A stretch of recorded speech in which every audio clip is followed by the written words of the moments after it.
Thank you for joining us. We are unfortunately witnessing a time of increasing concern with mindless evil hate crimes and rising anti-Semitism in the world. But throughout history, despite oppression and persecution, the flames of heritage and Jewish life shine brighter than ever. In fact, this menorah behind me was first featured on the Shalom Show by PBS when I did a special for them. It was submitted for the Emmy Awards, never won. But anyway, that's how long the show's been on the air, 40 years of the Shalom Show. And here again, the menorah is behind me for this event today. Celebrating Chanukah, the Festival of Lights, we attended a parade here in Coral Springs, Florida, and will speak with Commissioner Michael Udine, Rabbi Yossie Denburg, Rabbi Avraham Friedman, and others following these messages. Life Extension magazine brings you new discoveries in health and anti-aging. Our science-based research and supplements are so advanced they're many years ahead of the medical mainstream, with quality control standards that exceed FDA mandates. Life Extension has covered groundbreaking medical research for more than 35 years. For your health and future, you deserve the best. Learn more at lifeextension.com.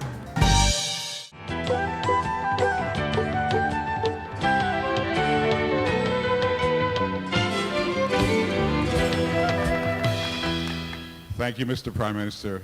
Thank you, Harav Rabinovich, to Lechod Sarah Netanyahu, and all those here. It's my great privilege on behalf of the United States, President Trump, and our administration to extend a happy Hanukkah greeting to the people of Israel, to Jews throughout the world. In a few hours, Hanukkah will begin in the United States. We wish everyone there Chag Sameach, and of course, Jews throughout the world.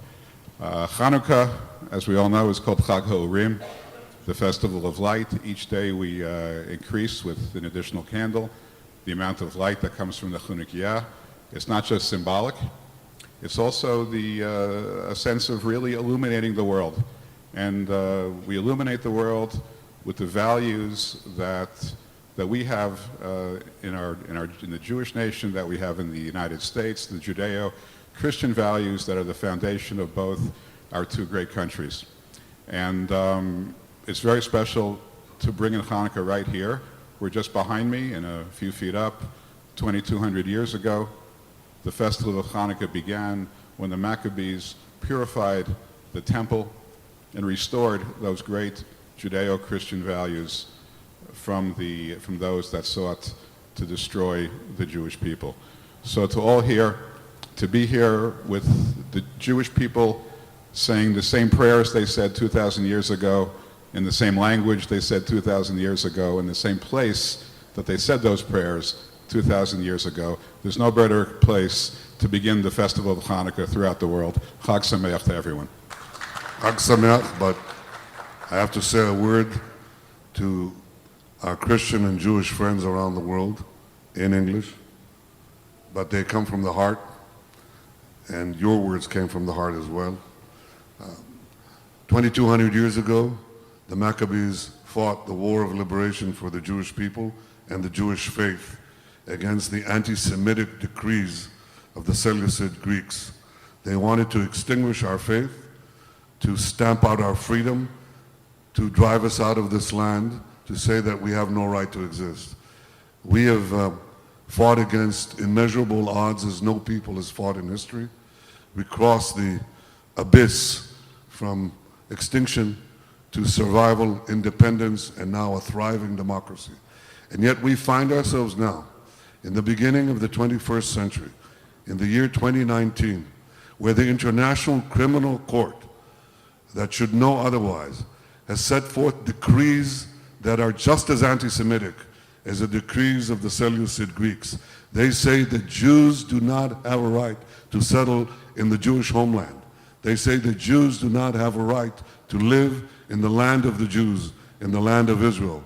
Well, we say, shame on you. The light of truth lights here, and we will overcome you just as we overcame other anti-Semites in history. Pure anti-Semitism. That's what the ICC has done, and we will not bow our heads. And I thank the American government, President Trump, and Secretary Pompeo for standing with Israel and standing with the truth once again.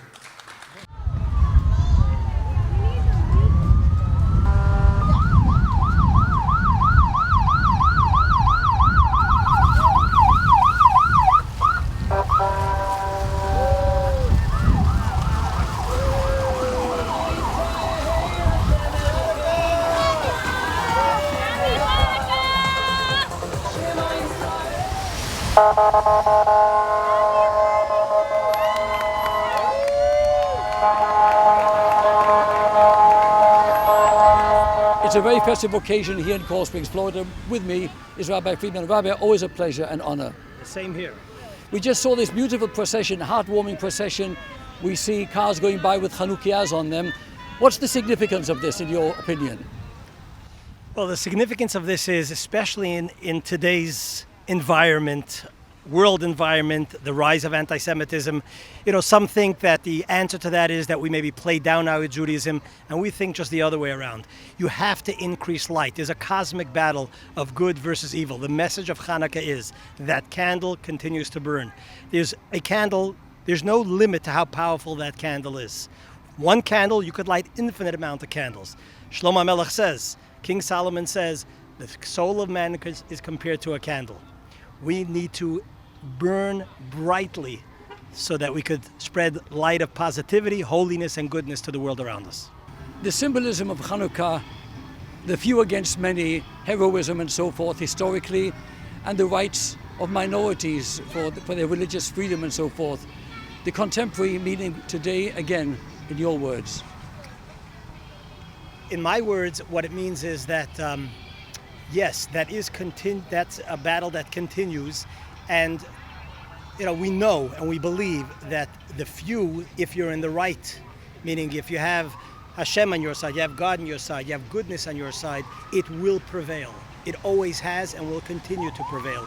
Today's day and age, we also have a time where people are sometimes intimidated to do the right thing.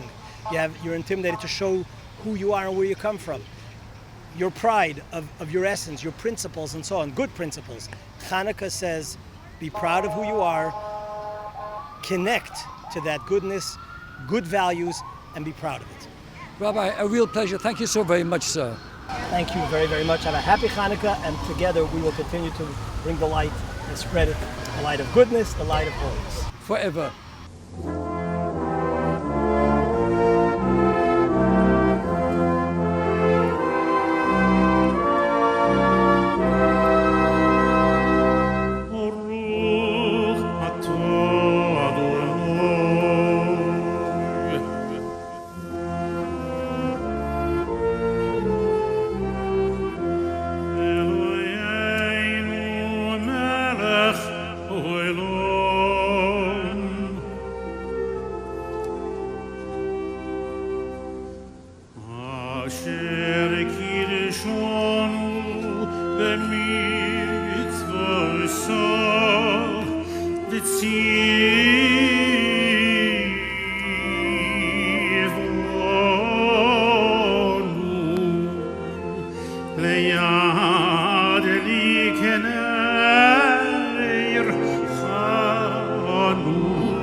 Asher kishanu b'mitzvaysav v'tzivanu lahadlik ner Chanukah.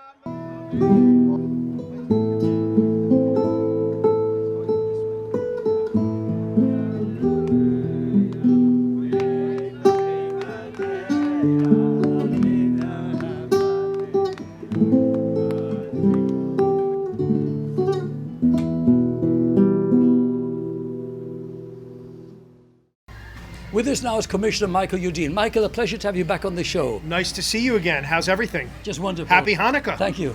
better than ever. So we are living through rather interesting times in history, I would say. What are your thoughts on celebrating this Festival of Lights this day? I think that we always have to go out and show our support for all the different religious institutions throughout the country. I'm a proud Jew, and I'm proud to support the Chabad when they have a Hanukkah event. I'm grateful to be here. I'm happy that they asked me to light their menorah, and it's always fun coming out and partying with my friends here. I've known them for so long, it's just great to see everybody. How do you see the message of Hanukkah changing historically and, of course, at the present time? I think that everybody just wants to live in a peaceful time. Everyone wants what's best for their families, what's best for their communities. And if we all can share some of the Hanukkah story, some of the joy out there in the world, I think it will make everybody would have a better, better psyche and a better way going forward. If you celebrate Christmas, if you celebrate Kwanzaa, if you celebrate Hanukkah, as long as you celebrate something and let everybody go in peace and go in good spirits. Well, we are both a little bit wet because we were just lighting the Chanukah outside and it rained on us. But anyway, before we go, and of course we have to do an in-depth interview in your office sometime soon, give us a final message for our audience. I just want to always, to encourage everybody to celebrate the good times in life, celebrate good times with friends and family. That's what it's really all about. Be kind, be gentle, be courteous, and live by the golden rule of doing one to others as you would like them to do to you. And I think if we did that, the world would be a better place. Commissioner, a pleasure and honor as always. Thank you. Great seeing you. Happy Hanukkah. Thank you. I'll be right back.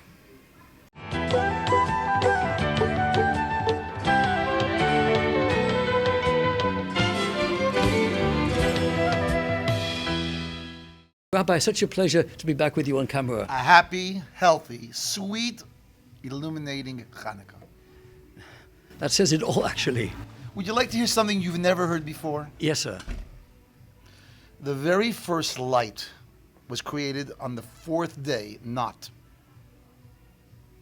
Everyone thinks that the sun was created on the fourth day of Genesis, but on the very first day there was a light. Where did that light go? It was hidden. Where was it hidden? Many explanations in Torah itself. One is in the 36 candles of the Chanukah menorah. If you count the first night, 1 plus 2 plus 3, 4, 5, 6, 7, 8, 36 candles. Adam and Eve enjoyed the original primordial light for 36 hours on the Friday they were created and that first Shabbos, that first Saturday, and it's disappeared. You know where to find it? Come to a Hanukkah celebration. And that's where we are right now, Rabbi. And of course, I know. The historic significance of Hanukkah. Please share that with our audience. Oh my gosh. I believe it's the only war that was ever fought for religious freedom, which is why we publicize the miracle. The Purim story is the story about how someone tried to kill us. That we celebrate is no big deal. Of course, we would celebrate our physical liberty. But religious liberty? Do you know of another war that was fought and celebrated 2,000 plus years later for religious liberty? Not that I can think of. Neither can I. And do you know why that is? Because this war that was fought not only is a message to our Jews, it's a message to everybody. Imagine the Maccabees had lost. Imagine there was no menorah. Would there be a New Testament? Would there have been a Paul or a Saul of Tarsus? Would there have been a Jesus? Think about that. The answer is there's no Old Testament, there's no New Testament. The Quran is also built upon the Old Testament. So you can't have any other faith that we know of today in our Western Hemisphere, like Christianity or the Islam religion, without Judaism, without Chanukah. Chanukah is the right to worship as you please. It's not about latkes. It's not even about oil.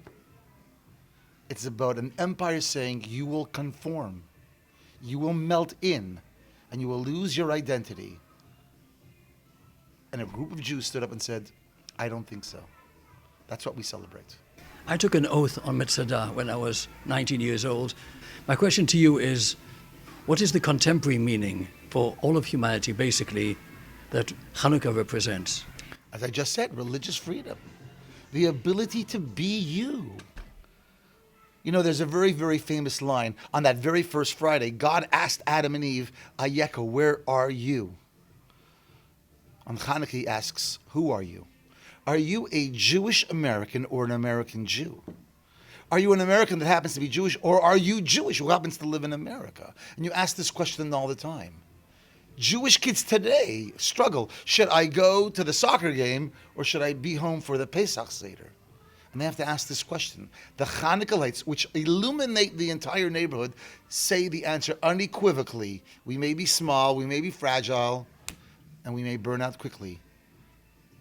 But there's always an inner flame that's waiting to be relit. That's the story of Hanukkah. It doesn't get better than that. The flame of heritage never extinguished.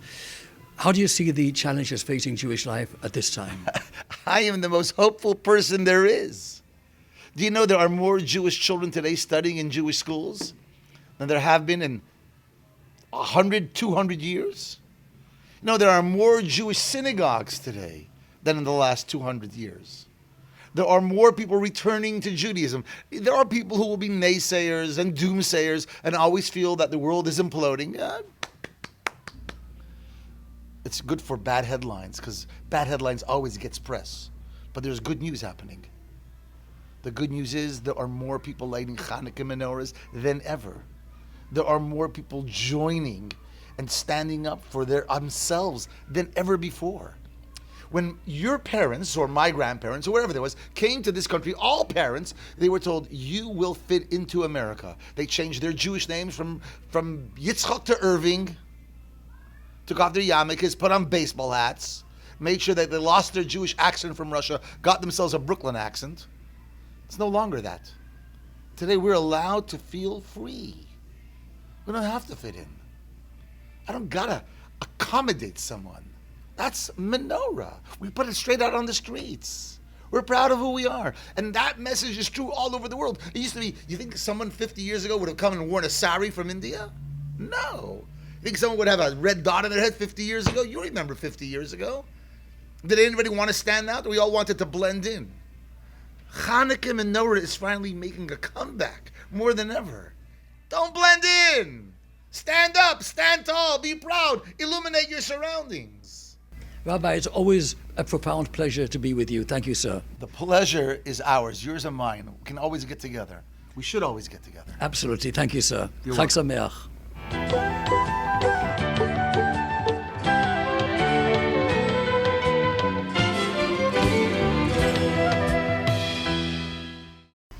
With us now is Nechama Gutman. Nechama, you've been very actively involved in preparing this event. Tell us about it. I have a labor of love for Hanukkah.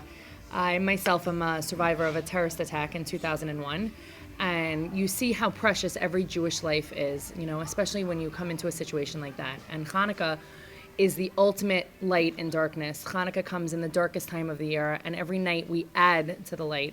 And so there is nothing more apropos in my life than in a month of December where I almost lost my life to be celebrating so many wonderful things around me, and bringing my community together on Hanukkah is something I'm extremely passionate about. This is a happy holiday, of course, very symbolic in so many ways. But are you comfortable talking about this event that you had? Absolutely. On December 1st, 2001, I was a freshman in college, and I was out with friends on a Saturday night getting a bagel and coffee. And on the same corner that I was standing, 2 suicide bombers blew themselves up. And they set a third explosion to go off 3 minutes later to attack EMS. And so that night, 11 kids were killed, 180 were physically injured, and thousands more live with the effects of this on a daily life. So something like Hanukkah, where you have this opportunity to really dispel darkness and dispel hate, and to celebrate Jewish pride and Jewish unity. And for myself, I take it upon myself to consciously go and thank the law enforcement officers in our area, stopping by fire stations, stopping by the police station, to bring a menorah, to bring donuts, whether they're celebrating Hanukkah or not, because if we don't say thank you when we don't have to, unfortunately, I know what it's like on the other side, where you don't have time to say thank you. And so seeing our families together and our kids together and our community together and our elected officials together, all celebrating Hanukkah and Jewish pride and brightness and really life, is just something that's so unbelievably powerful that you can tap into spiritually and physically. It's uplifting. If you look outside this room, there's hundreds of kids that are dancing, and it's the way it should be. I fully agree with all that you're saying, and it's such a tragedy that atrocities such as those that you've experienced and so many other innocent people, Jews all over the world and other people, it is really unspeakable. But I want to express my appreciation to you, and I admire you for what you do in your work for Chabad. Thank you. I appreciate it.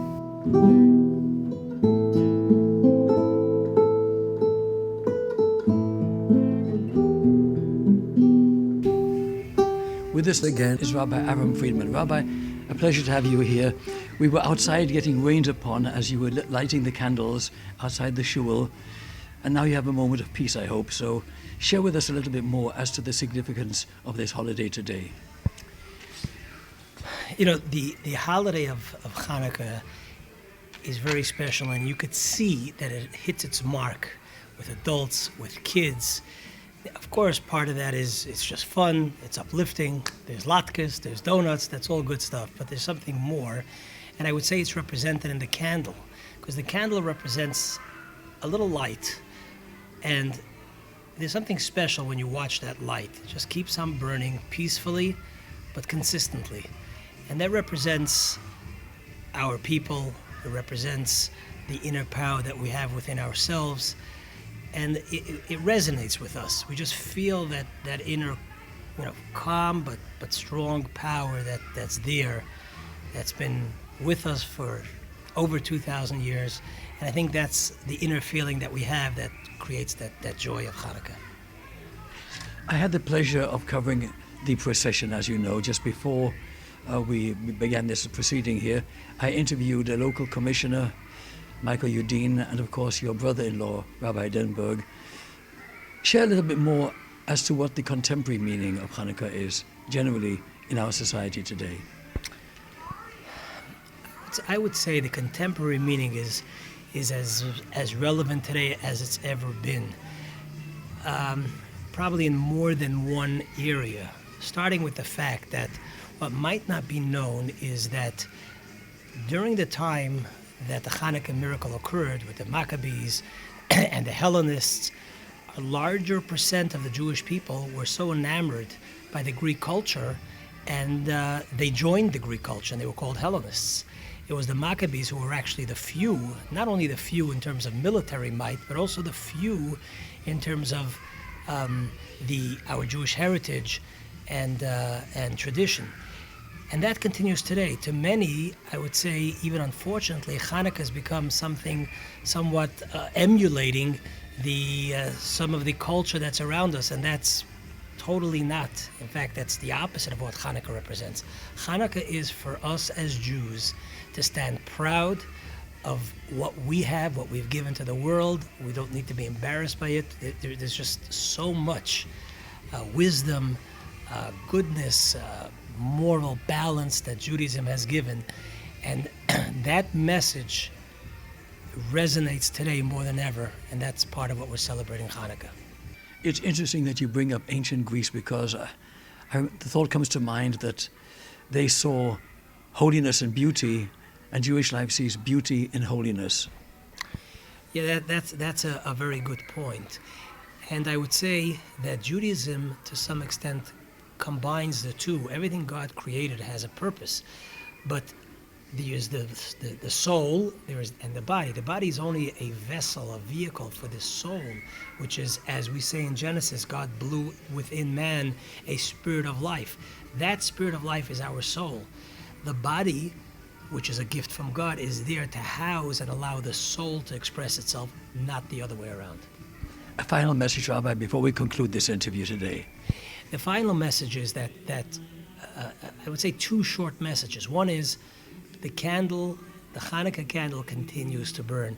There was like this meme going around where you have a bunch of books, Greek culture and different cultures throughout society, and the Chanukah menorah on top, showing that all these cultures and isms have come and gone, but the Chanukah candle continues to burn. And that's one message that we should always remember, that it will continue to burn. the candle within ourselves and the light that it gives out to all around us. And number two, every single night we light another candle. We're not satisfied with what we did yesterday.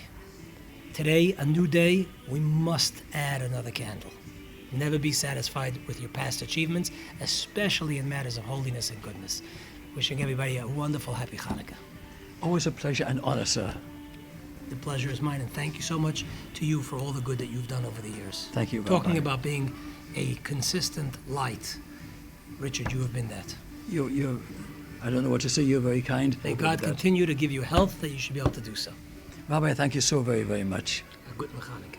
You must try, you have to dance, get the good thing, take a chance, feel free to bring the summer to be happier.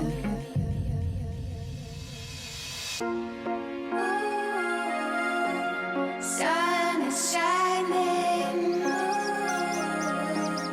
on your skin.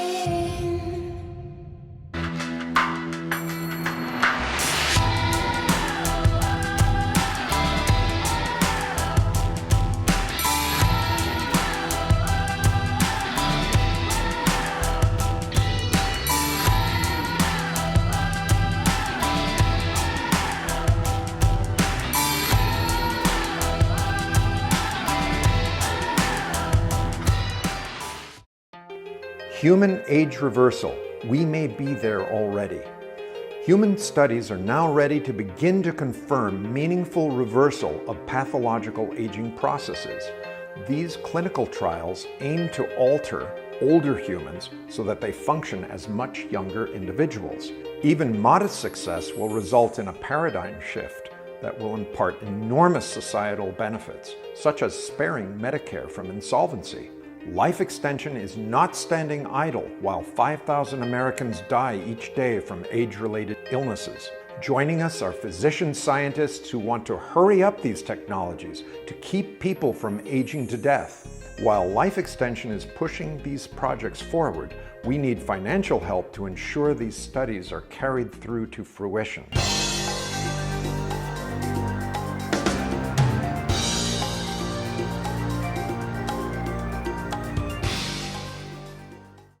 Life Extension magazine brings you new discoveries in health and anti-aging. Our science-based research and supplements are so advanced they're many years ahead of the medical mainstream, with quality control standards that exceed FDA mandates. Life Extension has covered groundbreaking medical research for more than 35 years. For your health and future, you deserve the best. Learn more at lifeextension.com.